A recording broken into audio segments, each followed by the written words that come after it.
ಪದ್ಮಶ್ರೀ ಪುರಸ್ಕೃತ ಡಾಕ್ಟರ್ ಸುಬ್ಬಣ್ಣ ಅಯ್ಯಪ್ಪನ್ ನಿಗೂಢ ಸಾವು.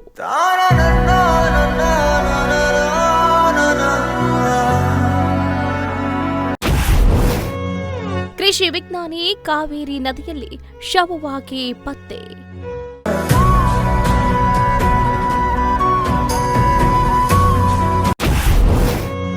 ಶ್ರೀರಂಗಪಟ್ಟಣದ ಸಾಯಿಬಾಬಾ ಆಶ್ರಮದ ನದಿಗೆ ಹಾರಿದ್ರ ಕೃಷಿ ವಿಜ್ಞಾನಿ.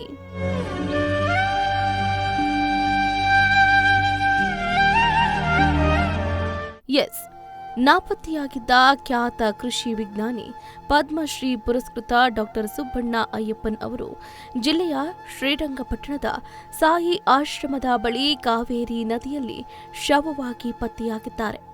70 ವರ್ಷ ಡಾಕ್ಟರ್ ಸುಬ್ಬಣ್ಣ ಅಯ್ಯಪ್ಪನ್ ಅವರು ಮೈಸೂರಿನ ವಿಶ್ವೇಶ್ವರ ನಗರದ ಬಳಿ ಅಪಾರ್ಟ್ಮೆಂಟ್ ಒಂದರಲ್ಲಿ ಪತ್ನಿ ಜೊತೆಗೆ ವಾಸವಾಗಿದ್ದರು. ಶನಿವಾರ ಸಂಜೆ ನದಿಯಲ್ಲಿ ಅಪರಿಚಿತ ಶವ ಕಂಡ ಬಗ್ಗೆ ಪೊಲೀಸರಿಗೆ ಮಾಹಿತಿ ದೊರೆತಾ ಇದ್ದಂತೆ ಡಾಕ್ಟರ್ ಸುಬ್ಬಣ್ಣ ಅಯ್ಯಪ್ಪನ್ ಅವರ ಪತ್ನಿ ಮತ್ತು 2 ಹೆಣ್ಣು ಮಕ್ಕಳು ದಿಕ್ಕು ತೋಚದ ಹಾಗೆ ದುಃಖದಲ್ಲಿ ಮುಳುಗಿದ್ದಾರೆ.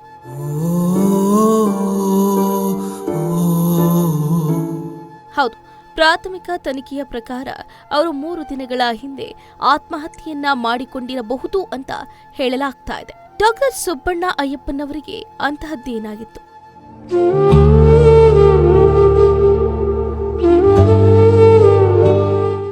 1955 ಡಿಸೆಂಬರ್ 10ರಂದು ಚಾಮರಾಜನಗರ ಜಿಲ್ಲೆಯ ಯಳಂದೂರಿನಲ್ಲಿ ಡಾಕ್ಟರ್ ಸುಬ್ಬಣ್ಣ ಅಯ್ಯಪ್ಪನವರು ಜನಿಸಿದರು. 1975ರಲ್ಲಿ ಮಂಗಳೂರಿನಲ್ಲಿ ಮೀನುಗಾರಿಕೆ ವಿಜ್ಞಾನದಲ್ಲಿ ಪದವಿಯನ್ನ ಮತ್ತು 1977ರಲ್ಲಿ ಮೀನುಗಾರಿಕೆ ವಿಜ್ಞಾನದಲ್ಲಿ ಸ್ನಾತಕೋತ್ತರ ಪದವಿಯನ್ನ ಪಡೆದರು. 1998ರಲ್ಲಿ ಬೆಂಗಳೂರಿನ ಕೃಷಿ ವಿಜ್ಞಾನ ವಿಶ್ವವಿದ್ಯಾಲಯದಿಂದ ಪಿಎಚ್ಡಿ ಪದವಿಯನ್ನ ಪಡೆಕೊಂಡರು. ಡಾಕ್ಟರ್ ಸುಬ್ಬಣ್ಣ ಅಯ್ಯಪ್ಪನವರು ಕೃಷಿ ಮತ್ತು ಮೀನುಗಾರಿಕೆ ವಿಜ್ಞಾನಿಯಾಗಿದ್ದರು. ದೆಹಲಿ, ಮುಂಬೈ, ಭೋಪಾಲ್, ಬರಾಕ್ಪುರ, ಭುವನೇಶ್ವರ ಮತ್ತು ಬೆಂಗಳೂರಿನಲ್ಲಿ ಕೆಲಸವನ್ನು ಮಾಡಿದರು. ಭುವನೇಶ್ವರದ central institute of freshwater aquaculture ನಿರ್ದೇಶಕರಾಗಿ, ಮುಂಬೈನ central institute of fisheries education ನಿರ್ದೇಶಕರಾಗಿ ಕಾರ್ಯವನ್ನು ನಿರ್ವಹಿಸಿದರು. Union department of agriculture research and education ಕಾರ್ಯದರ್ಶಿಯಾಗಿ, ಹೈದರಾಬಾದ್ನ ನ್ಯಾಷನಲ್ ಫಿಶರೀಸ್ ಡೆವಲಪ್ಮೆಂಟ್ ಬೋರ್ಡ್ನ ಸ್ಥಾಪಕ ಮುಖ್ಯ ಕಾರ್ಯನಿರ್ವಾಹಕರಾಗಿ ಹಾಗೆ national accreditation board for testing and calibration ಲ್ಯಾಬೊರೇಟರೀಸ್ನ ಅಧ್ಯಕ್ಷರಾಗಿ ಸೇವೆಯನ್ನು ಸಲ್ಲಿಸಿದರು. ಸುಬ್ಬಣ್ಣ ಅಯ್ಯಪ್ಪನ್ ಭಾರತದ ನೀಲಿ ಕ್ರಾಂತಿಯಲ್ಲಿ ಪ್ರಮುಖ ಪಾತ್ರವನ್ನು ವಹಿಸಿದರು. 2002ರಲ್ಲಿ ಪದ್ಮಶ್ರೀ ಪ್ರಶಸ್ತಿಗೆ ಭಾಜನರಾದರು. ಕೃಷಿ ಸಂಶೋಧನೆಯಲ್ಲಿ ಸಕ್ರಿಯರಾಗಿರುವುದರ ಜೊತೆಗೆ ವಿವಿಧ ಸಂಸ್ಥೆಗಳನ್ನು ನಿರ್ಮಿಸಿದರು. ಇಂಫಾಲ್ನಲ್ಲಿರುವ ಕೇಂದ್ರೀಯ ಕೃಷಿ ವಿದ್ಯಾಲಯದ ಉಪ ಕುಲಪತಿಯಾಗಿಯೂ ಕೂಡ ಅವರು ಸೇವೆಯನ್ನ ಸಲ್ಲಿಸಿದರು. ಹೌದು, ಇವರೀಗ ದುರಂತ ಘಟನೆಯೊಂದರಲ್ಲಿ ಪದ್ಮಶ್ರೀ ಪುರಸ್ಕೃತ ಖ್ಯಾತ ಕೃಷಿ ಮತ್ತು ಮೀನುಗಾರಿಕೆ ವಿಜ್ಞಾನಿ ಡಾಕ್ಟರ್ ಸುಬ್ಬಣ್ಣ ಅಯ್ಯಪ್ಪನವರು ಮಂಡ್ಯ ಜಿಲ್ಲೆಯ ಶ್ರೀರಂಗಪಟ್ಟಣದ ತಾಲೂಕಿನ ಸಾಯಿ ಆಶ್ರಮದ ಬಳಿಯ ಕಾವೇರಿ ನದಿಯಲ್ಲಿ ಶವವಾಗಿ ಪತ್ತೆ ಆಗಿರುವುದು ದುರಂತವೇ ಹೌದು.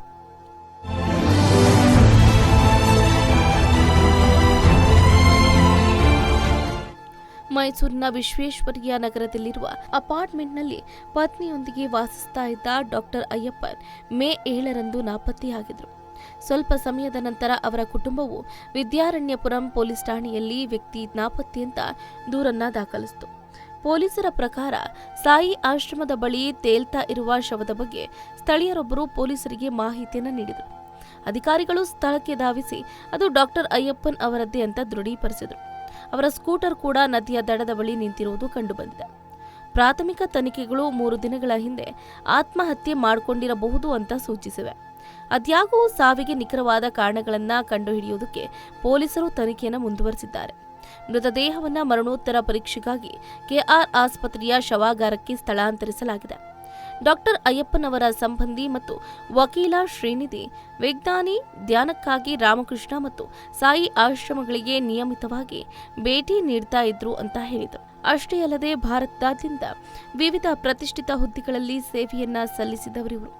ದೇಶದಲ್ಲಿ ಜಲಚರ ಸಾಕಾಣೆ ಉತ್ಪಾದನೆಯನ್ನ ಹೆಚ್ಚಿಸುವ ಆಂದೋಲನವಾದ ನೀಲಿ ಕ್ರಾಂತಿಯನ್ನ ಮುನ್ನಡೆಸುವುದರಲ್ಲಿ ಪ್ರಮುಖ ಪಾತ್ರವನ್ನ ವಹಿಸಿದವರು ಇವರು. 2022ರಲ್ಲಿ ಭಾರತ ಸರ್ಕಾರವು ಅವರಿಗೆ ಪದ್ಮಶ್ರೀ ಪ್ರಶಸ್ತಿಯನ್ನ ನೀಡಿ ಗೌರವಿಸಿತು. ಅವರು ಸಾಯುವ ಸಮಯದಲ್ಲಿ ಅವರು ಪರೀಕ್ಷೆ ಮತ್ತು ಮಾಪನಾಂಕ ನಿರ್ಣಯ ಪ್ರಯೋಗಾಲಯಗಳ ರಾಷ್ಟ್ರೀಯ ಮಾನ್ಯತೆ ಮಂಡಳಿಯ ಅಧ್ಯಕ್ಷರಾಗಿ ಸೇವೆಯನ್ನು ಕೂಡ ಸಲ್ಲಿಸ್ತಾ ಇದ್ರು. ಆದರೆ ಶನಿವಾರ ಸಂಜೆ ನದಿಯಲ್ಲಿ ಅಪರಿಚಿತ ಶವ ಪತ್ತೆ ಆಗ್ತಾ ಇದ್ದಂತೆ ನಿಜಕ್ಕೂ ಕೂಡ ಅವರ ಕುಟುಂಬಸ್ಥರು ಹೌಹಾರಿದ್ದಾರೆ. ಕೆಲ ದಿನಗಳ ಹಿಂದೆಯಷ್ಟೇ ಕೃಷಿ ವಿಜ್ಞಾನಿ ಅಯ್ಯಪ್ಪನ್ ಅವರು ನಾಪತ್ತೆ ಆಗಿದ್ರು ಅಂತ ದೂರೇನೂ ದಾಖಲಾಯಿತು. ಆದರೆ ಏಕಾಏಕಿ ಶ್ರೀರಂಗಪಟ್ಟಣದಲ್ಲಿ ಅವರ ಶವ ತೇಲಿ ಬರ್ತಾ ಇದ್ದಂತೆ ಸಾಕಷ್ಟು ಅನುಮಾನವೂ ಕೂಡ ವ್ಯಕ್ತವಾಗ್ತಾ ಇದೆ. ಸ್ಥಳಕ್ಕೆ ಬಂದು ಮೃತದೇಹವನ್ನ ನದಿಯಿಂದ ಹೊರತೆಗೆದು ನೋಡಿದಾಗ ವಿಜ್ಞಾನಿಯ ಗುರುತು ಪತ್ತೆಯಾಗಿದೆ. ನದಿ ದಡದಲ್ಲಿ ಅಯ್ಯಪ್ಪನ್ ಅವರ ಸ್ಕೂಟರ್ ಕೂಡ ಪತ್ತೆಯಾಗಿದೆ. ಸದ್ಯ ಮೃತದೇಹವನ್ನ ಮರಣೋತ್ತರ ಪರೀಕ್ಷೆಗಾಗಿ ಮೈಸೂರಿನ ಕೆಆರ್ ಆಸ್ಪತ್ರೆಗೆ ರವಾನೆ ಮಾಡಲಾಗಿದೆ. ಇನ್ನು ಇವರ ಸಾವಿಗೆ ನಿಖರವಾದ ಕಾರಣ ತಿಳಿದು ಬಂದಿಲ್ಲ ಅಂತ ಪೊಲೀಸರು ತಿಳಿಸಿದ್ದಾರೆ.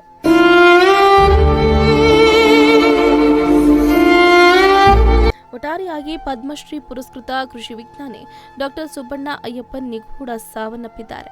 ಅವರ ಶವ ಶ್ರೀರಂಗಪಟ್ಟಣದ ಸಾಯಿ ಆಶ್ರಮದ ಕಾವೇರಿ ನದಿಯಲ್ಲಿ ಪತ್ತೆಯಾಗಿದ್ದು ಹಲವು ಅನುಮಾನಗಳಿಗೆ ಎಡೆ ಮಾಡಿಕೊಟ್ಟಿದೆ.